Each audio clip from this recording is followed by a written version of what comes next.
Hello guys, pag-usapan lang natin si Catherine Bernardo at Mayor Mark Alcala.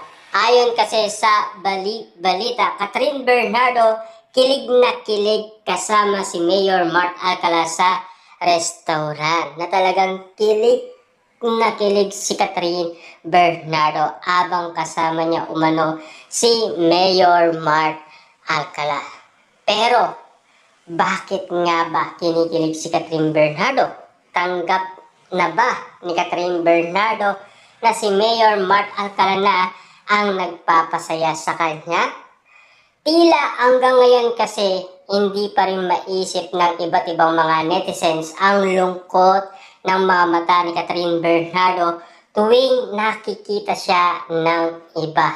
Na tila meron pa rin siyang nararamdaman umano kay Daniel Padilla. Pero at least nakikita na natin siya nag-i-enjoy. Baka tanggap na siguro ni Catherine Bernardo na talaga ang nagpapatibok at nagpapakilig sa kanya walang iba kundi si Mayor Mark Alcala. Siyempre alam niyo naman siguro yung 11 years na nasira umano, kayang-kayang ibalik pa rin yan ng panibagong relationship, diba? Magtiyaga lang.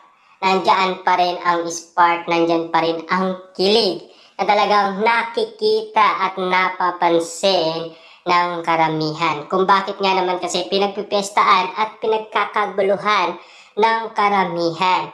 Kung bakit nga naman kasi kilig na kilig itong si Catherine Bernardo. Kahit may lungkot man sa kanyang mga mata, dahil alam niyo naman siguro, iniisip pa rin ni Catherine Bernardo yung mga nakaraan nila ni Daniel Padilla. Siyempre alam niyo naman siguro, magkaiba man ang kaugalian ni Mayor Mark Alcala at Daniel Padilla.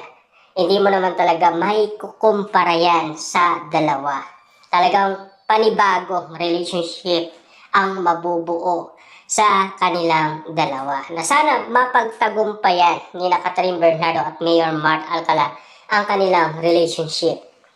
Tila hanggang ngayon kasi hindi pa rin matanggap ng mga netizens na si Mayor Mark Alcala ang pinili ni Catherine Bernardo. Pero at least unti-unti na nagiging sang-ayon ang iba. Kahit sabihin man na mas red flag daw si Mayor Mark Alcala at kahit sabihin man nagsasabong daw itong si Mayor Mark Alcala dahil maraming resibong nagsilabasan sa social media at uling-uli sa akto si Mayor Mark Alcala. At lalong-lalo na, hindi tanggap ng pamilyang Bernardo si Mayor Mark Alcala. Mas bet ni Mami Min Bernardo si Daniel Padilla. Dahil alam niyo naman siguro, matagal silang nagkasama. Hindi lang naman ang kanilang relationship, maging sa paggawa ng teleserye at movie ay nagkasama rin sila, doon nabuo.